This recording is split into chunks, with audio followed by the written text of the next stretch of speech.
Uh, yeah, yo. Oh man, I am sorry I left you guys last week, Labor Day week. A lot of life, a lot of moving around. Didn't get a chance to get with y'all at all last week, but it's okay. I am back. I got to rest from one job if that's possible. I have like three or four. If you consider this, if you consider First Black Champ a job though. And what I'm doing here with this, I have four jobs low key, and we need one that pays more than all of them. All right. But it is time for Where's My Finish Line? I'm sorry I'm a little late here. I could not resist talking to the incredible, the incomparable, the very beautiful Krista Hayes as she shares with her dating horror stories. Things I can't even say on this live. We use it for our intimate conversations because it's not intimate. That's like fasting, things of that nature. Cloak, describe what's up, my brother. How are you? But yeah, we might even have to end this quick so I can hear what she got to say about. Yo, but real quick, a question. The question of the day.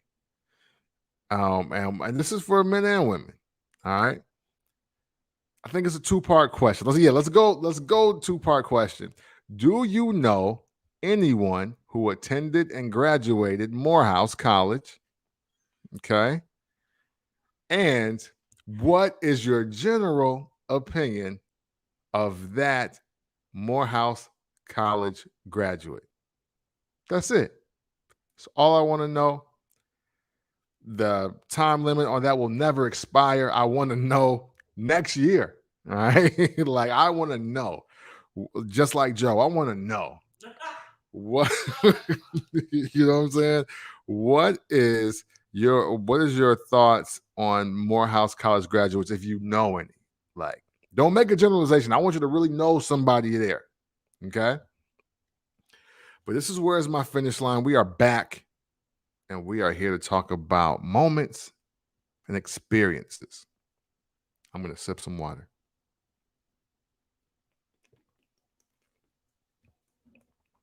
All right. Moments and experiences. I want to talk about this topic because I was really thinking about this as one, I start collecting CDs again. Sorry here. Cloak, no, but I don't know a person who graduated from Morehouse. Okay. Hey, but Cloak, please feel free when you got your time. If you ever come across somebody that knows somebody from Morehouse, let us know what they tell you about people from Morehouse. That's it. That's it. I just want to know. But Where's My Finish Line? Moments and experiences. As I was just stating, I got back to collecting CDs again. I'm a music lover, always have been. I've been a music lover since I was dancing in front of my Aunt Carolyn and Uncle Kenny's fireplace with the Michael Jackson jacket on. I was a lover of music when I was opening up my mom's Michael Jackson Bad album cover and looking at all the different like pictures and images that were inside of that album cover.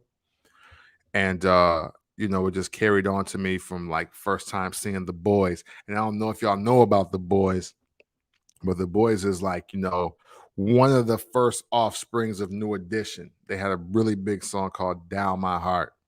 And I want to say, even though I credit A Tribe Called Quest Midnight Marauders is the first CD I ever bought, the first album I ever owned was The Boys.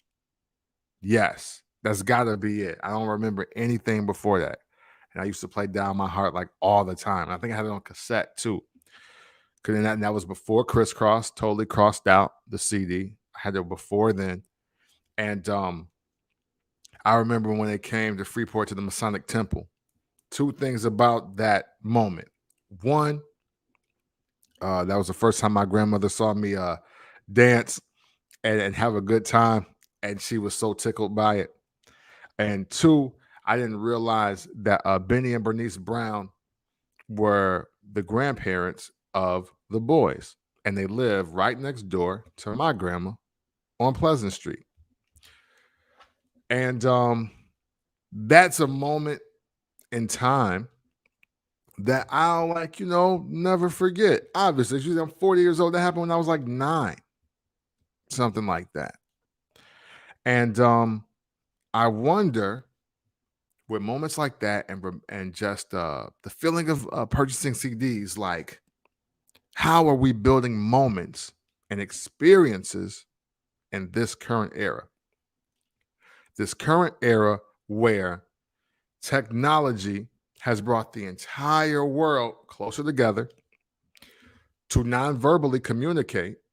Like, it's like me being on this live might be some of the closest human interaction that some of you have gotten the entire day today, because we now communicate through text messages and voice memos and TBT pictures. You know what I'm saying? And now, and people will TBT something from like 7 days ago. It's like, damn, you didn't do nothing that warrants a TBT versus your outfit last week. And kind of worries me. It kind of worries me as far as like, where are we going as a society when we are void memories and experiences? Started collecting CDs again. Let's bring it back. Started collecting CDs again. First CD I purchased, yeah, you guessed it. Nas, King's Disease 1. All right. I had to. Why? Because Nas is my favorite rapper in life. Yes, I heard the 3 Stacks verse. Nas is still my favorite rapper ever in life. Yes, Jay-Z has $2 billion now, if not more. And you know what? Nas, still number 1 favorite for me. Got it? Okay. So with that said,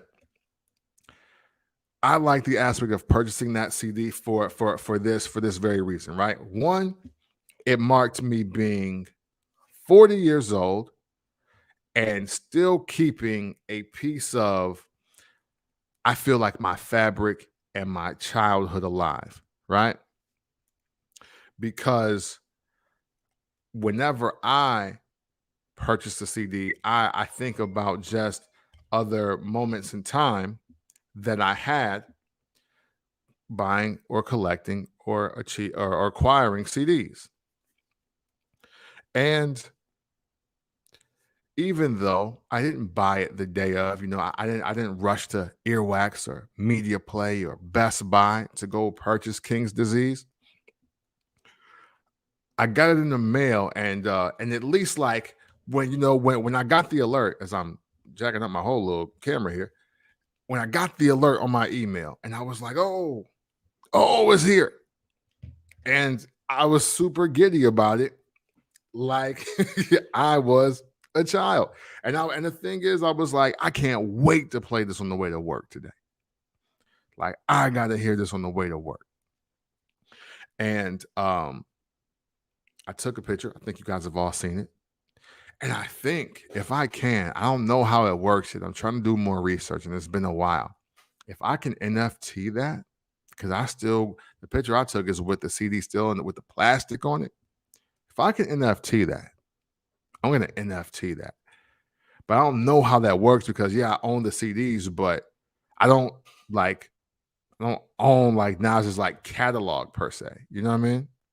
So I don't know how that works, but I want to test the waters and see if I can make that like my first NFT. I gotta really look into it. And if you do know anything about NFTs and taking pictures of items that you've purchased but not necessarily own in like a 100% possession of the content or product, and if that matters, let me know. I need to be educated severely.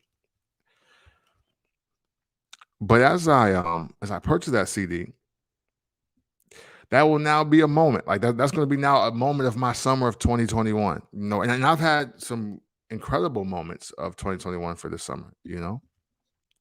But as the sticking just solely to just like the music lover in me, right? Being able to purchase that CD and and play it and just attach it to a moment. Like I have this tangible item, and I am able to uh attach it to like a day, a time. I'll be like, yo, it's the summer of 2021. I was living in Gallatin, that's in like a few miles from my daughter. And like I was on the way to work, and and again, I didn't run to the store, but I got the alert that it was in the mail. And at least that's something to time me into the day.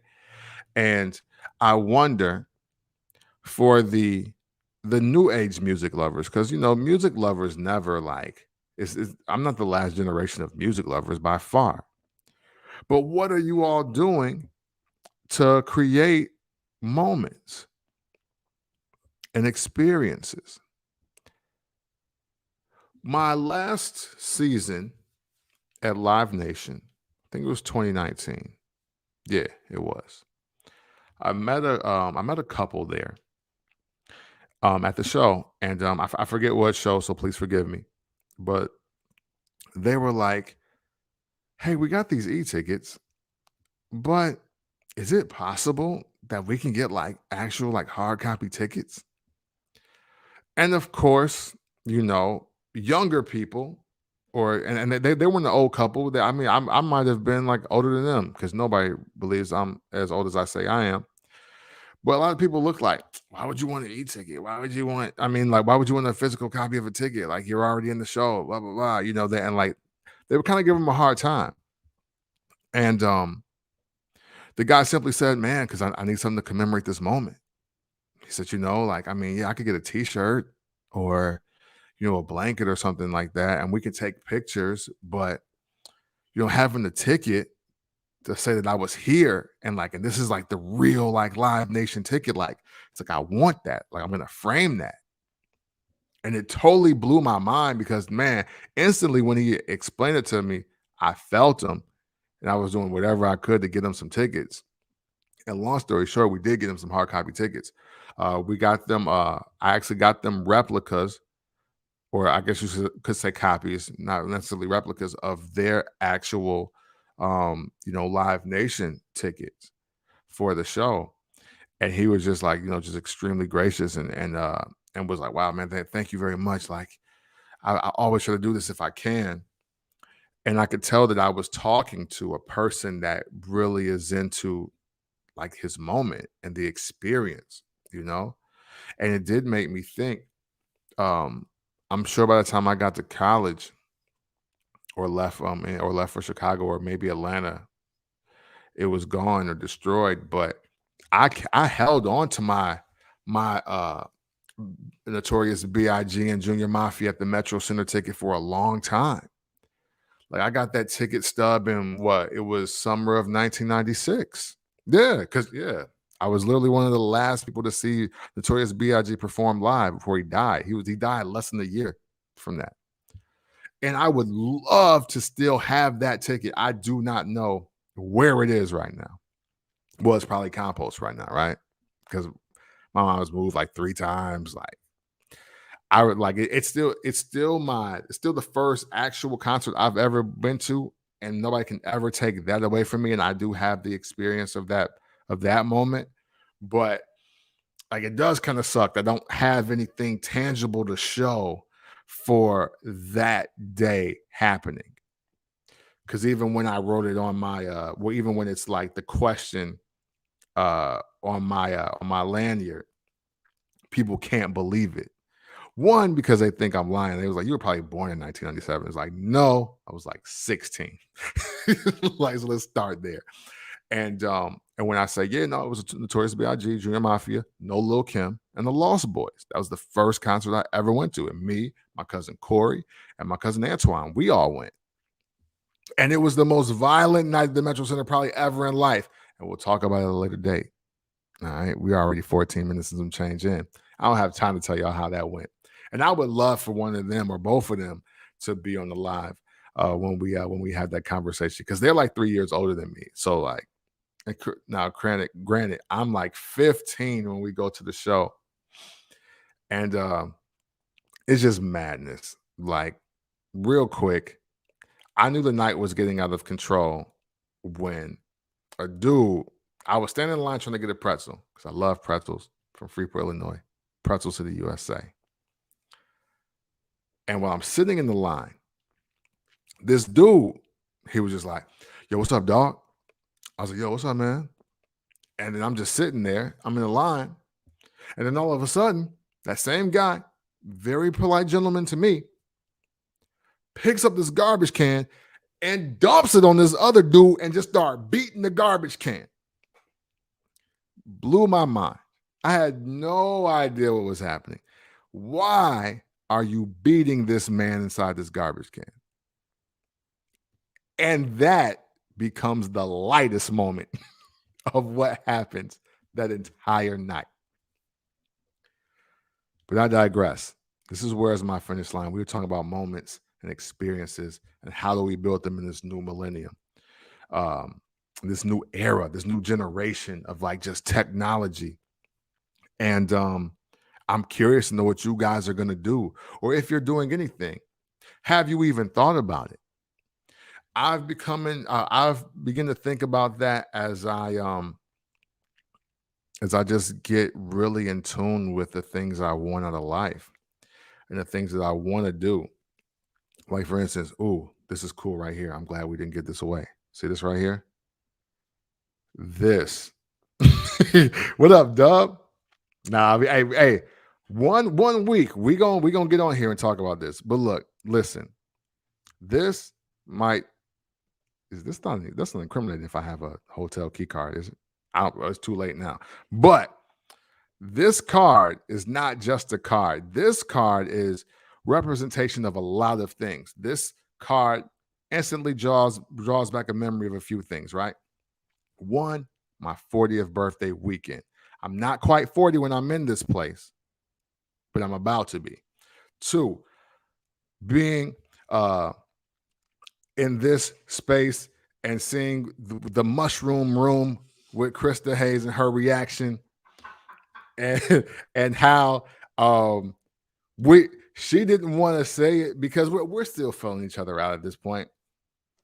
She doesn't want me to think that she's trying to ruin my weekend.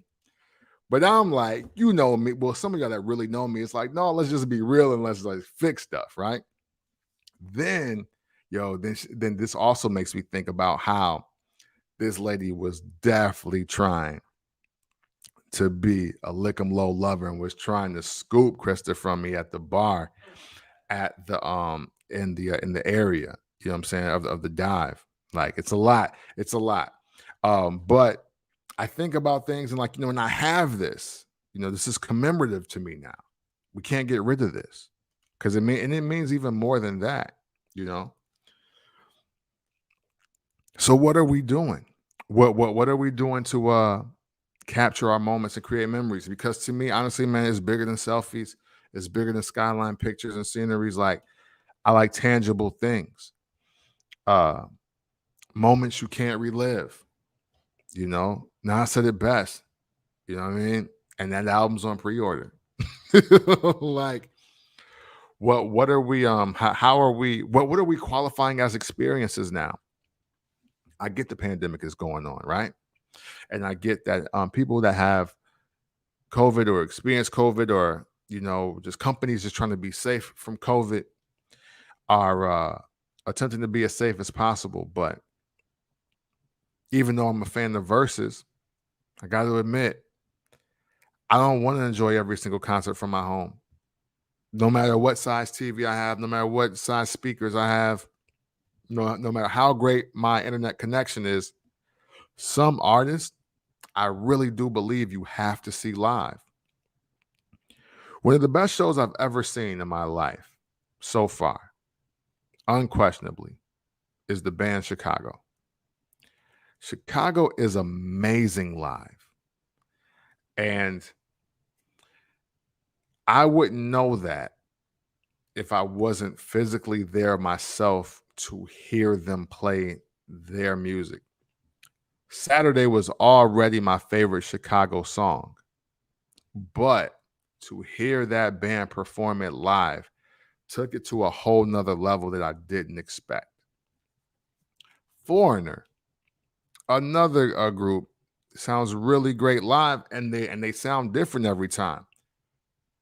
I heard Cold as Ice live, and I saw thousands of white men with cul-de-sacs in the top of their head lose their effing minds when the Cold as Ice bridge came.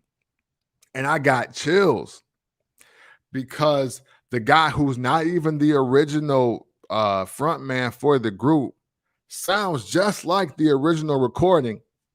And when I tried to look it up on YouTube for the performance, just didn't hit the same. It just didn't. It's impossible for it to, because that moment of performing off of 12th Street Beach in Chicago, you got the skyline right behind the stage, the bandshell stage, and it's just open air. It's a really great night. Very cool breeze because you're off on the beach. You got the boats on the other side. You right across the street, like about a quarter mile from Soldier Field, and the Shed Aquarium is over there. And you just got tunes. That's a moment. That's a full-blown experience. We can't lose that as humans, dog. Like, just being honest. I don't know how we're all going to do it and maneuver it, but without those moments and experiences, there will be no real memories. There will be nothing to timestamp this generation, this era, this decade. And I know as we try to do things with, again, like, NFTs and cryptocurrency and just all these other just technically or technologically advancing just things, we can't forget that we're still human beings. Like, we're still tangible product. We're still, pieces on the earth. We're the creators.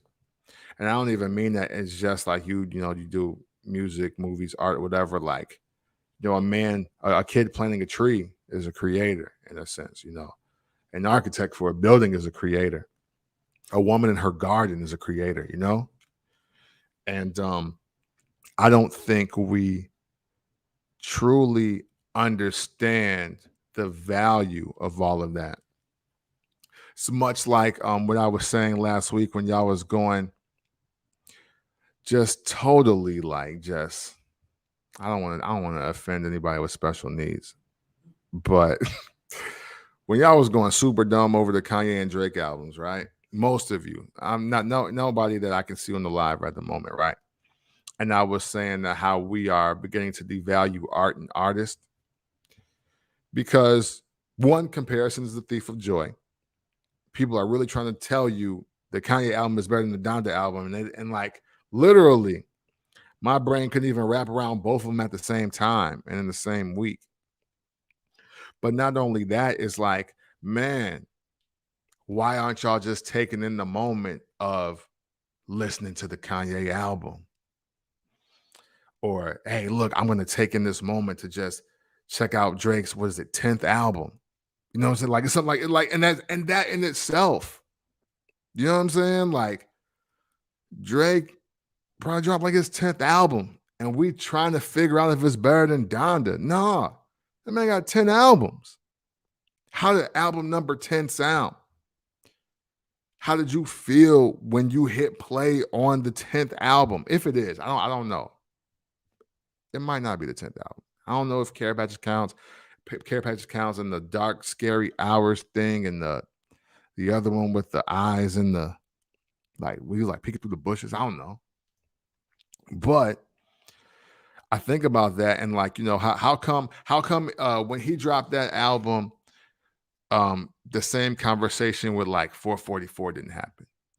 And when I say that, I mean like when 444 dropped, it was okay. Where do we rank this amongst Jay-Z albums? And because some people were putting it at number one, like over Reasonable Doubt, over Blueprint, over, you know what I'm saying? Like, how come the conversation wasn't, man, I think this album is better than Thank Me Later?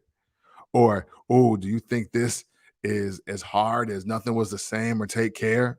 You know, a few people had those conversations. I had one of those really quickly, but I had to have it with a real fan of the music. And that's what should be happening.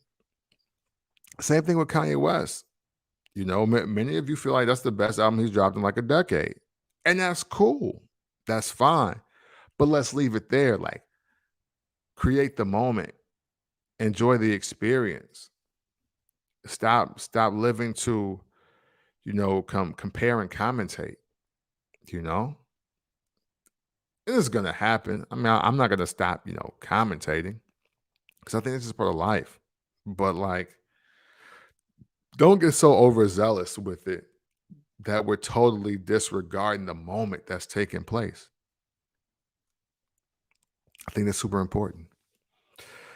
Yeah, hey, Dub. Hey, we can't you don't want to offend, you know what I'm saying, that community. I don't want to offend any communities, you know what I'm saying? Because if this was the 90s or the early 2000s, I'd be like, man, remember when y'all was being super retarded? Remember when you cerebral motherfucker, you know what I'm saying? I would go in, like, but like we can't do that anymore. I'm 40, it's wrong, I guess. Even though retardation isn't a dictionary, it is actually like a term, it's a technical term. I should be able to use it. It is, no, for real. I mean, it's a term, but you should use it in its proper context. Yeah, I'm like, hey, nigga, you retarded. No, you can't say that. That's a complete sentence, and it makes sense. Retardation is an actual thing. I mean, I get it, and yeah, and they got it.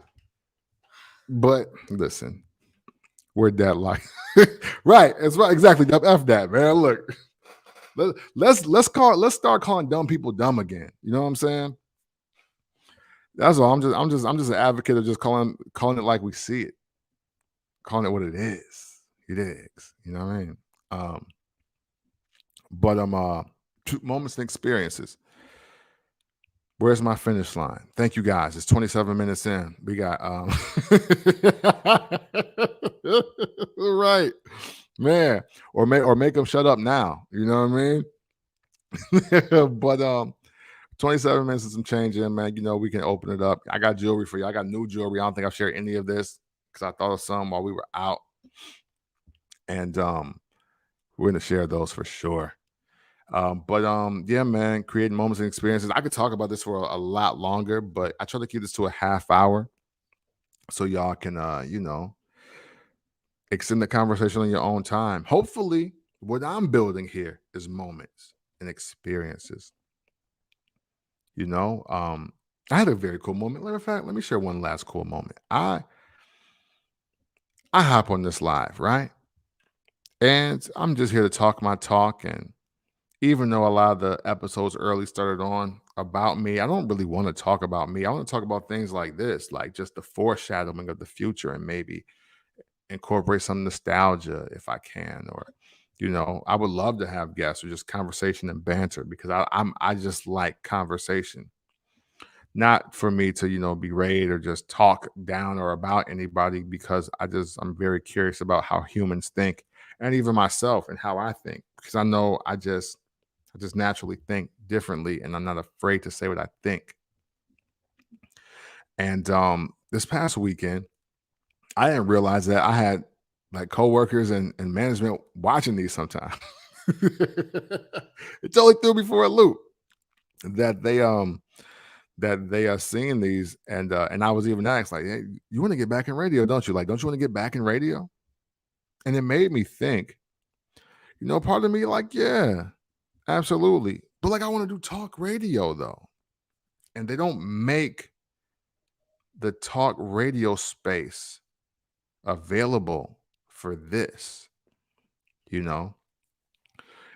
my name was saying, Bishop C.L. Pruitt, and I was from the United Tabernacle Church of God in Christ, and I wanted to hop on here and tell you about Miss Hattie's pies that we selling for the to get the kids costumes for the Christmas program, to let me rock all day.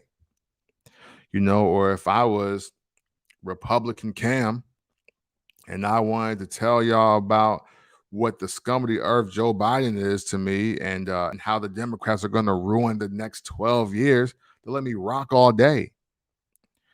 But and then of course, if I wanted to do like just sports and talk football or basketball or baseball every day, all day, I, they would find a spot for me. But this though, like when I just want to tell y'all about like life today, like no company wants me to do that. They should, but they don't. And that's the double-edged sword that I'm in. That's why podcasting is important. I mean, really, for all of you. Yeah, hey, Miss Hattie's fires. They fired, Cloak. They fire.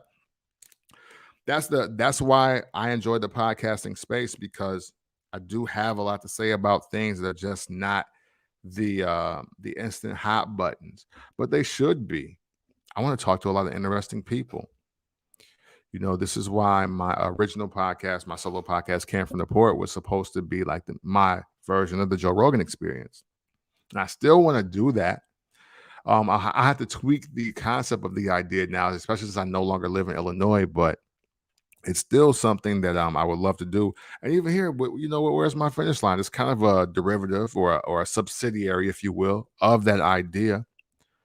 And I like this. Like, I like this space. Like, if I could crack a mic for an hour or two, and I can do like introspection, uh, life, and keys to not being a lame. Like, oh, that would be awesome, you know? But terrestrial radio has to make room for something like that. So until they do, I'm right here. But that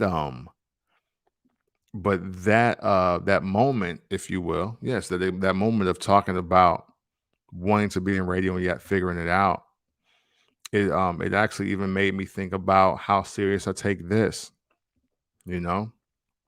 And I got the little tinker shop set up here, and I love this though.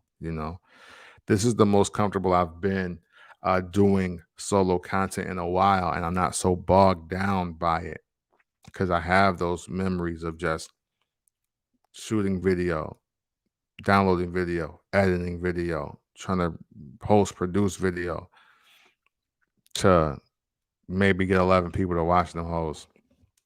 And it's no beef, but I love this aspect a lot better. Like, I thank God for streaming. Like, whoever came up with live streaming was like, yeah, we should just find a way for people to say what they want in real time. Now, of course, people are using it to record fights and get shot in the face and show people, and sit in trap houses with money.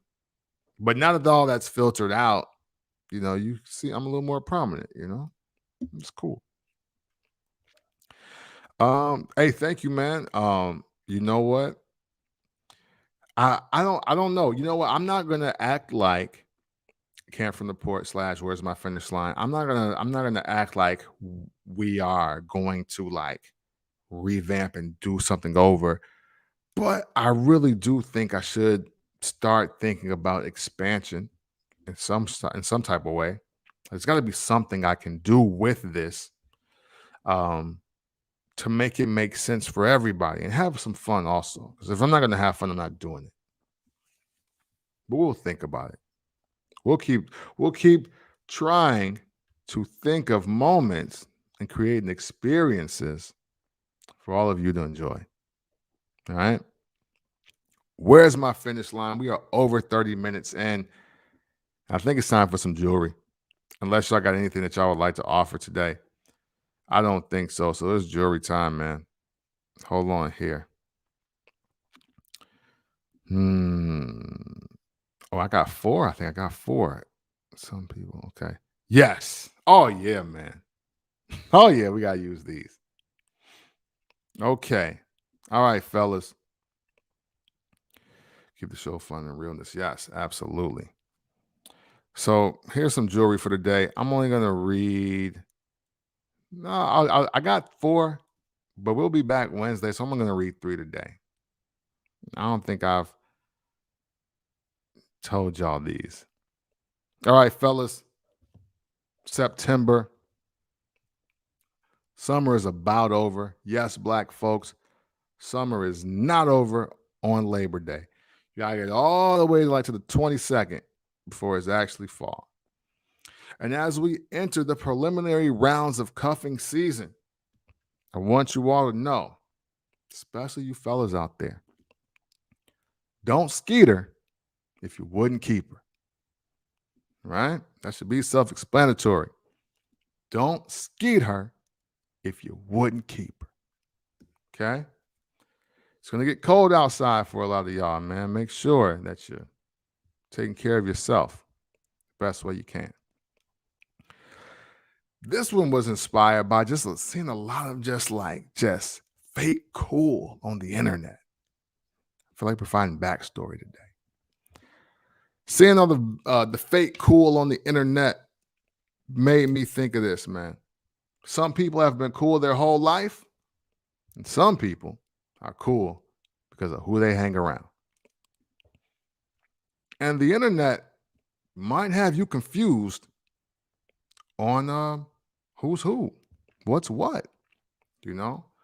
But people telling themselves, you know, a lot of dudes is letting you know. Yeah, man, I was a virgin till like 19 and I was trying to get some bucks. They let you know, you know.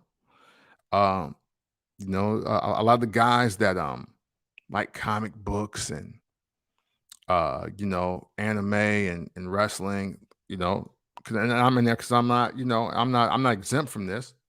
Well, I'm exempt from what I'm about to say, but not exempt from like liking other just obscure or just out of the norm things. They letting y'all know, like, I never had friends, girls didn't like me, but now they find out their community, and now they think they're the cool person in their community. They think like now they're cool. It's like, no, you're still socially awkward. You're still a doofus. You're still, weird, but not because you like Spider-Man. It's because you're beaten off to fucking cartoon porn. Like that's what makes you weird. That's not cool. So some people have been cool their whole life, and some people are cool because of who they hang around. That's right, Dub. Shoulder roll the skeeter like Floyd Mayweather. And I think this is important as we live in a world of opinions, an abundance of opinions, man. It's not trash. You don't mess with it. I think we are blurring the lines of poor quality product versus, you know what? I just don't mess with this. My forever example would be Wayne, Lil Wayne for you, Dwayne Carter for you, all of you, the Haitian from New Orleans, right? Now, I'm not a Wayne fan at all. I don't own a Wayne album, and if you know how they got the meme where like you got 60 seconds to do a verse or you get your brains blown out. I couldn't quote a Wayne verse. I'm like, man, look, man, just shoot me in the back of the head, man. I can't do this. This hurts. But I've never really said he's trash. I said I don't mess with it. I said I hate his voice. I said he sounds like, what I'm saying, the Cookie Monster vomiting. I've done a lot of things, but I've never really just called him trash. It's just like, I just don't like it. Like the elements that make his music up for me don't appeal to my spirit and music taste. But he's not trash. He could trash 500 Degrees as an album because of it never being hotter than 400 degrees. But yeah, I mean, hey, you can side, Krista, but it's not, okay? Juvenile's 400 Degrees is better than 500 Degrees. And Cash Money missed the mark on that one. They just did. I'm sorry. But yeah, man, I think and it's okay to not like stuff. See, and that's the thing. You cannot like something without calling it trash. And if you don't know that, then please log on to dictionary.com because I know you're not going to buy one. And understand and look up dislike and then look up trash. What you'll find is they're not synonyms. That's all I got. All right? It's not trash. You don't mess with it. Okay? Let me catch up on these comments. Drake CLB is the epitome of it's not trash. You don't mess with it. Yeah. If Wale put out CLB, he won 3 Grammys and 5 Michael Morris. Hey, for real. And you know what? Hey, if Wale dropped a Certified Lover Boy and it underperformed on Conversation, like, oh, he would have a field day like on Twitter, especially like back in 2014, 2015. Matter of fact, I still think there's a lot of funny moments in hip hop, but Wale calling Complex that still might be number one for me when he was asking about his album ranking. I think it was for The Gifted. Or maybe it was Ambition. I don't remember, but what I do remember is out of nowhere when they were trying to explain where his album was ranked, his response was, "You trying to tell me Juicy J album better than mine?" And I was like, "Why? What does Juicy J have to do with this?" But then I said it was like 10 slots high, and it wasn't. I'm sure that wasn't malicious, but man, was that the funniest thing in the world when he said it so fast and loud. It was almost like you could hear him scrolling. It's like he was on the call, and then he just like scrolling through their page, and then he heard something he didn't like. It was like, huh? Forever funny. But I did like Stay Trippy more in this album, though. I'm just being honest. The rapping isn't better on it, but Juicy J's album, I did have it better than Stay Trippy was better than I think it was The Gifted that came out this year, as far as like entertainment value. Not better raps. Oh man, the Cookie Monster Vomit, I'm telling you, that's what he sounded like to me. That's I promise. That's all I heard 2007 and 8. I'm not. I can't do it. I can't. All right, man. I've clowned enough tonight, man. Where's my finish line? Thank you guys for tuning in and enjoying this. Whenever you decide to enjoy it, I always appreciate it. We will be back on Wednesday night. Let's go. All right. Enjoy your week. Make the most of every single moment you have. And hey, man, as always, it's love.